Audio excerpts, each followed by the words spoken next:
દ્વિતીય સત્રાંત લેખિત મૂલ્યાંકન કસોટી 2024 ધોરણ 8 વિષય સામાજિક વિજ્ઞાન.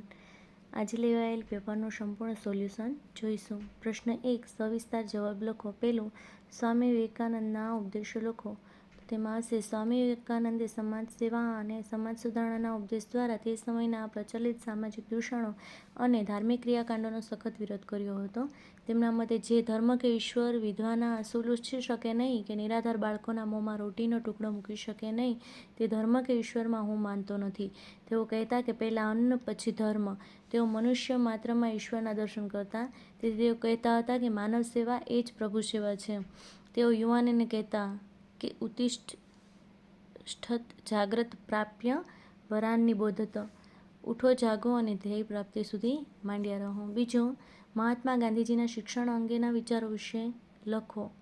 તો તેમાં આવશે મહાત્મા ગાંધીએ સ્વતંત્ર સંગ્રામની સાથે સાથે શિક્ષણ માટે ભગીરથ કાર્ય કર્યું હતું. તેમણે ઈસવીસન 1936માં વર્ધા શિક્ષણ યોજના શરૂ કરી હતી. શિક્ષણ અંગે સુધારાઓની ભલામણો કરવા તેમણે ડૉક્ટર ઝાકીર હુસેનના અધ્યક્ષપદે શિક્ષણ સમિતિની રચના કરી હતી. મહાત્મા ગાંધીના મતે સાક્ષરતા એ શિક્ષણનો અંત કે પ્રારંભ નથી, તે તો માત્ર એક સાધન છે કે જેના દ્વારા પુરુષો અને સ્ત્રીઓને શિક્ષિત કરી શકાય છે. સાક્ષરતા કે અક્ષરજ્ઞાન એ સ્વયં શિક્ષણ નથી. આ પ્રમાણે આખો જવાબ આ રીતે આવશે.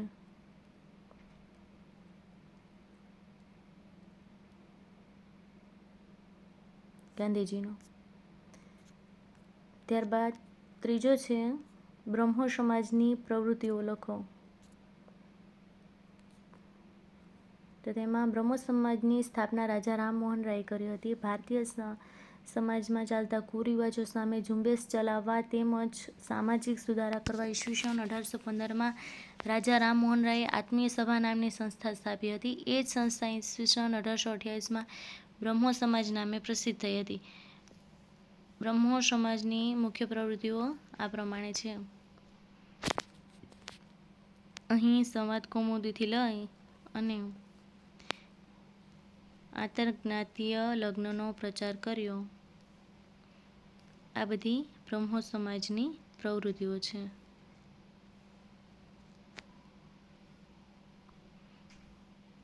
સ્ત્રી શિક્ષણ માટે ખાસ હિમાયત કરી હતી. બાળ લગ્નો નાબૂદ કરવા પ્રયાસ કર્યો. આંતરજ્ઞાતીય લગ્નનો પ્રચાર કર્યો. પ્રશ્ન 2 જોડકા જોડો. તેમાં પહેલું રાજા રામમોહન રાય, તેમાં આવશે સી બ્રહ્મો સમાજ.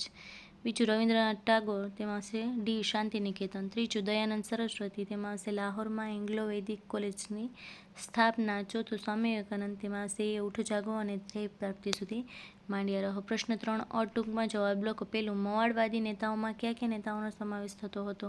તો તેમાં આવશે મવાળવાદી નેતાઓમાં હિન્દી રાષ્ટ્રીય મહાસભાના મવાળવાદી નેતાઓમાં સુરેન્દ્રનાથ બેનર્જી, ગોપાલકૃષ્ણ ગોખલે, ફિરોજ શાહ મહેતા, વ્યોમેશચંદ્ર બેનર્જી, દાદાભાઈ નૌરોજી, બદરુદ્દીન તૈયબજી, કે.ટી. તેલંગ, દિનશા અચ્છા વગેરે નેતાઓનો સમાવેશ થતો હતો.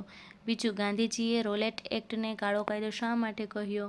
તો તેમાં આવશે રોલેટ એક્ટ મુજબ કોઈપણ શંકાસ્પદ વ્યક્તિની ધરપકડ કરી શકાતી તેમજ તેના પર મુકદ્દમો ચલાવ્યા વિના દિવસો સુધી તેને જેલમાં પૂરી શકાતી. આથી ગાંધીજીએ રોલેટ એક્ટને કાળો કાયદો કહ્યો. ત્રીજું, ભારતના લોકોએ શા માટે સાયમન કમિશનનો બહિષ્કાર કર્યો?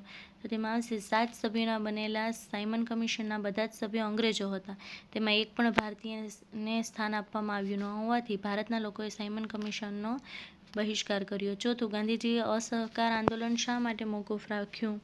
તો તેમાં આવશે ઉત્તર પ્રદેશમાં ગોરખપુર નજીક ચોરીચોરા ગામમાં પોલીસ ગોળીબારથી રોષે ભરાયેલા ગામલોકોએ પોલીસ સ્ટેશન પર હુમલો કરી પોલીસ સ્ટેશનને આગ ચાંપી, જેમાં 22 જેટલા પોલીસો મૃત્યુ પામ્યા. ગાંધીજી અહિંસક સત્યાગ્રહમાં માનતા હતા.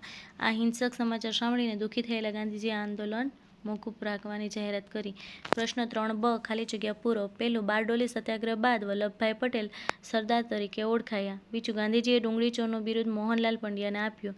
ત્રીજું, ચલો દિલ્હીનું સૂત્ર સુભાષચંદ્ર બોઝે આપ્યું. ચોથું, પ્રથમ વ્યક્તિગત સત્યાગ્રાહી તરીકે વિનોબા ભાવેની પસંદગી થઈ હતી. પ્રશ્ન 4 એક વાક્યમાં જવાબ લખો. પેલું વડોદરામાં કલાભવનની સ્થાપના કોના દ્વારા કરવામાં આવી હતી? તો તેમાં આવશે વડોદરામાં કલાભવનની સ્થાપના મહારાજા સયાજીરાવ ગાયકવાડ દ્વારા કરવામાં આવી હતી. બીજું, પાલ ચિત્રશૈલીનો વિસ્તાર ક્યાં ક્યાં થયો હતો? તો તેમાં આવશે પાલ ચિત્રશૈલીનો વિસ્તાર બંગાળ, બિહાર, નેપાલ અને તિબેટમાં થયો હતો. ત્રીજું, ચિત્રકલાને પ્રોત્સાહન આપનાર મુગલ રાજ્યોમાં કોનો કોનો સમાવેશ થાય છે? તો તેમાં આવશે બાબર, હુમાયુ, અકબર, જહાંગીર, શાહજહાંનો સમાવેશ થાય છે. ચોથું, ગુજરાતમાં કઈ શૈલીના ચિત્રો વિશેષ જોવા મળી આવ્યા છે?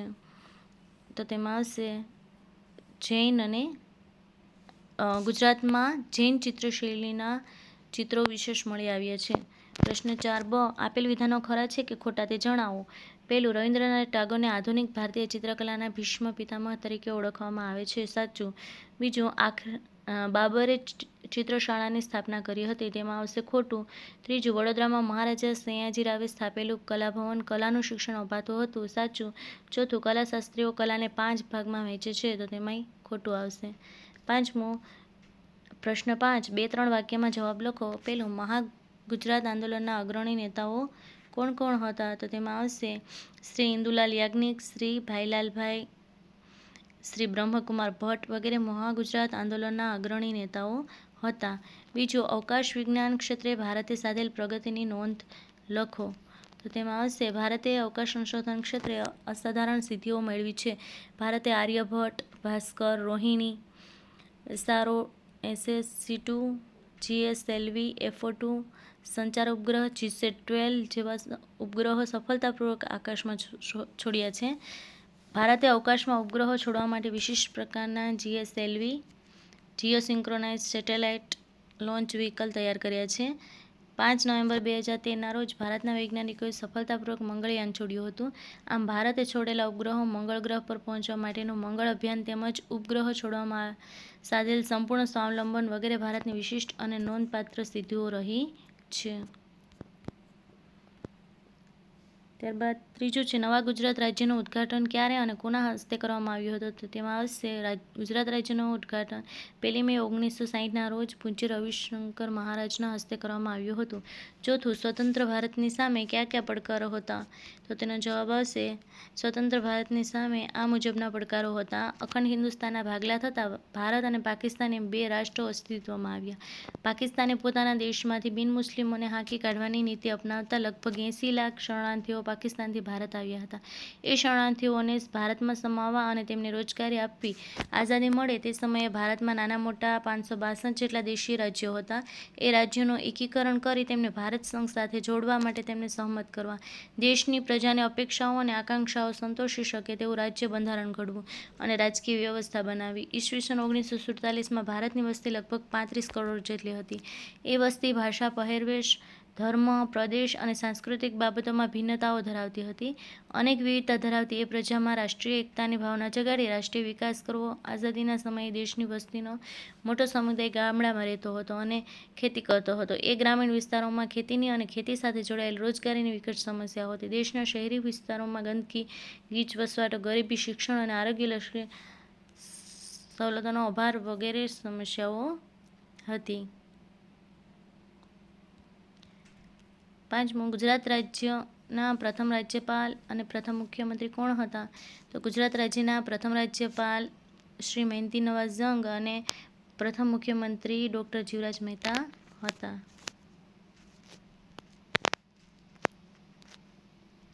પ્રશ્ન 6, વર્ગીકરણ કરો. તેમાં વન આધારિત ઉદ્યોગ અને ખનિજ આધારિત ઉદ્યોગ. તો અહીં વન આધારિત ઉદ્યોગમાં કાગળ ઉદ્યોગ, ફર્નિચર આવશે અને ખનિજ આધારિત ઉદ્યોગમાં લોખંડ પોલાદ ઉદ્યોગ, સિમેન્ટ ઉદ્યોગ અને રસાયણ ઉદ્યોગ આવશે.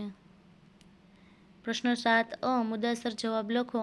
પહેલું, કુદરતી આપત્તિ એટલે શું અને કોઈ પણ એક કુદરતી આપત્તિ વિશે લખો. તો જે આપત્તિ માટે કુદરતી બળો કે સંજોગો કારણભૂત હોય તે આપત્તિ કુદરતી આપત્તિ કહેવાય.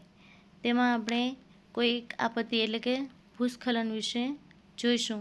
ભૂમિ ધસી પડવાની ઘટનાને ભૂસ્ખલન કહે છે. ભૂસ્ખલનની ઘટનાઓ પર્વતીય ક્ષેત્રોમાં વિશેષ જોવા મળે છે. ભૂસ્ખલન માટે જવાબદાર બાબતો ભૂકંપ, વાદળ ફાટવાની ઘટના, નદીના પૂર જેવી ઘટના, પર્વતીય વિસ્તારોમાં દારૂગોળો ફોડીને કરાતી ખનિજોની ખનન પ્રવૃત્તિ, નિર્વનીકરણ, જંગલોને નષ્ટ કરવાથી, પર્વતો કાપીને બનાવતા માર્ગો, કુદરતી વહેતા વરસાદી પાણીના માર્ગમાં બાંધકામ કરીને અવરોધ ઊભો કરવાથી વગેરે. આ પ્રમાણે ભૂસ્ખલનથી થતું નુકસાન પણ લખવાનું છે. ત્યારબાદ બીજું છે મહામારી એટલે શું? મહામારીથી ઊભી થતી પરિસ્થિતિ વર્ણવો.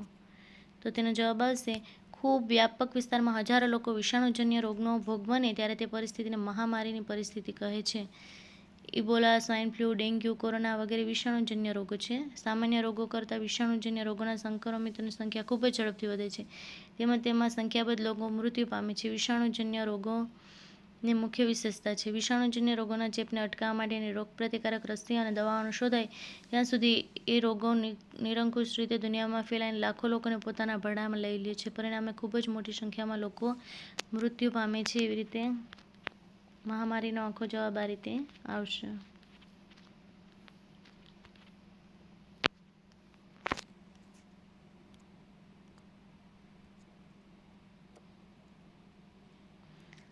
ત્યારબાદ દાવાનળ એટલે શું અને દાવાનળથી શું નુકસાન થાય છે તે જોઈશું. જંગલો કે ઘાસભૂમિના વિસ્તારોમાં ફેલાતી ભયાનક અને વિનાશકારી આગને દાવાનળ કહે છે. દાવાનળની ઘટના માટે વીજળી પડવી સિવાયના કારણો માટે માનવ પ્રવૃત્તિઓ જવાબદાર છે. બીડી કે સિગારેટ પીતી વ્યક્તિઓએ બુઝાવ્યા વિના ફેંકેલા ઠૂઠાથી કે માલધારીઓએ કામચલાઉ બનાવેલ ચૂલા બેદરકારીથી ઓલવ્યા વિના છોડી દેવાથી અને જંગલમાં આવેલા પર્યટકો કે યાત્રિકોએ છોડી દીધેલી સળગતી ચીજવસ્તુઓથી તેમજ જંગલમાં પસાર થતી વીજળી કે ગેસની પાઇપલાઇનમાં અકસ્માત થવાથી જંગલમાં આગ લાગે છે. એક વખત આગ શરૂ થયા પછી તે પવનની દિશામાં આગળ વધે છે. પાનખર ઋતુમાં જંગલમાં એકઠા થયેલા સૂકા પાંદડા અને સૂકું ઘાસ આગને વધુ વિસ્તારમાં ફેલાવે છે. આવી રીતે આખો જવાબ આવશે.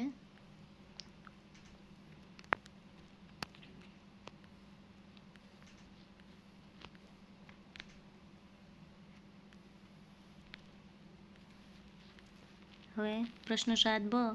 આપેલા વિકલ્પમાંથી સાચો વિકલ્પ શોધીને લખો. તેમાં પહેલામાં નીચેના પૈકી કઈ આપત્તિનો સમાવેશ માનવ સર્જિત આપત્તિમાં થતો નથી? તો તેમાં આવશે ભૂકંપ. બીજું, નીચેના પૈકી કઈ આપત્તિ માનવ સર્જિત છે? તો તેમાં આવશે બોમ્બ વિસ્ફોટ.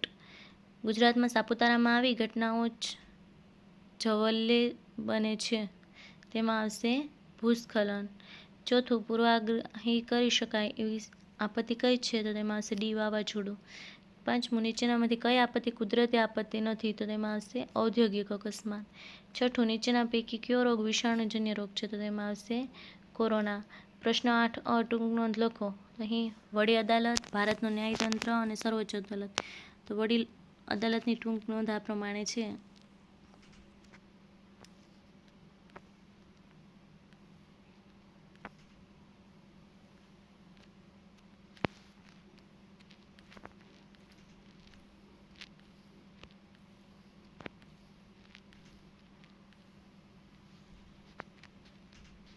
ત્યારબાદ ન્યાયતંત્રનું,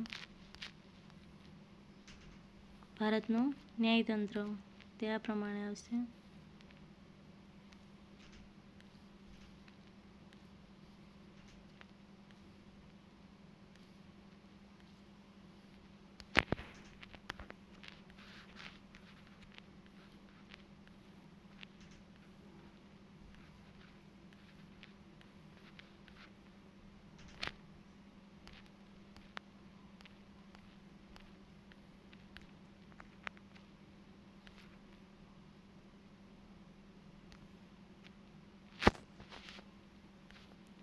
પ્રશ્ન 8બ. ખાલી જગ્યા પૂરો.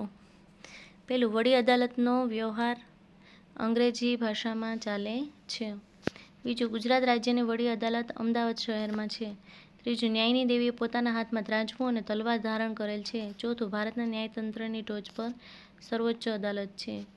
ટૂંકમાં ઉત્તર લખો. અહીં પહેલામાં માનવ અધિકાર વિશે લખો. માનવ અધિકાર આ પ્રમાણે આવશે. દરેક માનવીને જાતિ, ધર્મ, ભાષા કે રાષ્ટ્રીયતાના કોઈ પણ ભેદભાવ વિના સન્માન સાથે ગૌરવપૂર્ણ જીવન જીવવા માટે જરૂરી અને ઉપયોગી મૂળભૂત અધિકારોને માનવ અધિકારો કહે છે. તો આ પ્રમાણે માનવ અધિકારો આવશે.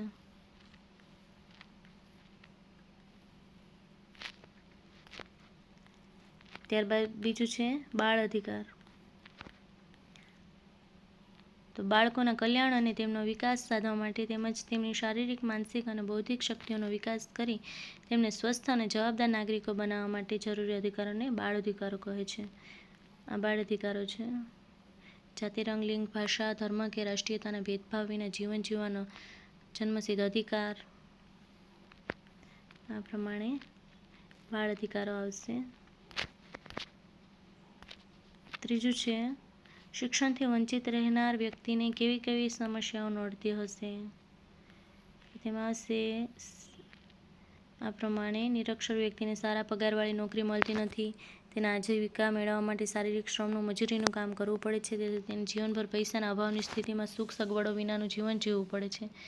છેતરપિંડીનું ભોગ બનવું પડે છે. મુસાફરી કરવામાં મુશ્કેલીઓ અનુભવવી પડે છે. સામાજિક કુરિવાજો અને અન્યાયનો ભોગ બનવું પડે છે. રોજિંદા વ્યવહારમાં જરૂરી એવા નીતિ નિયમોની જાણકારીના અભાવે જો તે કાયદાનું ઉલ્લંઘન કરે તો તેને સજા કે દંડમાંથી માફી મળતી નથી. સામાન્ય નાગરિકોની જેમ જીવન જીવી શકતો નથી. નિરક્ષર વ્યક્તિઓ સમાજમાં મળતા લાભોથી વંચિત રહી જાય છે.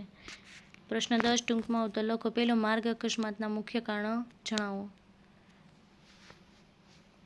તો અહીં આ બધા માર્ગ અકસ્માતના મુખ્ય કારણો છે. મોબાઈલનો ઉપયોગ, ઝડપમાં વધારો, અકસ્માતનું જોખમ અને અકસ્માત દરમિયાન ઈજાની તીવ્રતાને વધારે છે. વધુ ઝડપે, બેફામ ડ્રાઇવિંગ, ટ્રાફિકના નિયમોનું ઉલ્લંઘન, સંકોચોને સમજવામાં નિષ્ફળતા, થાક અને દારૂનો વપરાશ અકસ્માત નોતરે છે. તો આ પ્રમાણે આખો એનો જવાબ આવશે. બીજું છે ખેતી ક્ષેત્રે આવેલા પરિવર્તનો જણાવો. તો કૃષિ ક્ષેત્રે આવેલા પરિવર્તનો આ પ્રમાણે છે.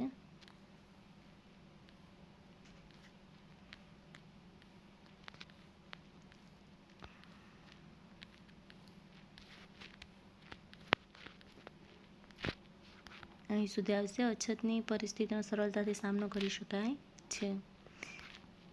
ત્રીજું, શિક્ષણ અને આરોગ્યના ક્ષેત્રે સરકારની ભૂમિકા જણાવો.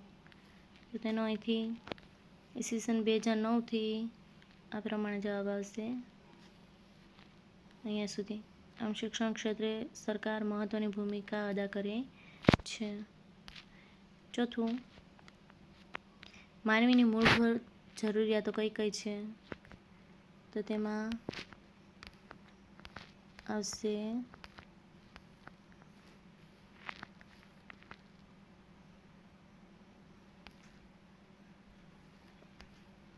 અન્ન, વસ્ત્ર અને રહેઠાણ એ માનવીની પાયાની મૂળભૂત જરૂરિયાતો છે. જેમ જેમ નાગરિકોનો વિકાસ થતો ગયો તેમ તેમ શિક્ષણ, આરોગ્ય, શુદ્ધ પાણી, શુદ્ધ હવા, પોષક આહાર, આનંદ, રમના સાધનો વગેરે ક્ષેત્રો મૂળભૂત જરૂરિયાતોમાં ઉમેરાતા ગયા. તો અહીં આ પ્રમાણે આ જવાબ જે આપેલા છે એ જોઈ લેવા. આખું વાંચવાથી વિડીયો ખૂબ લાંબો બને એમ હતો એટલે મેં આખું વાંચેલું નથી, પરંતુ જવાબો બધા જ આપેલા છે.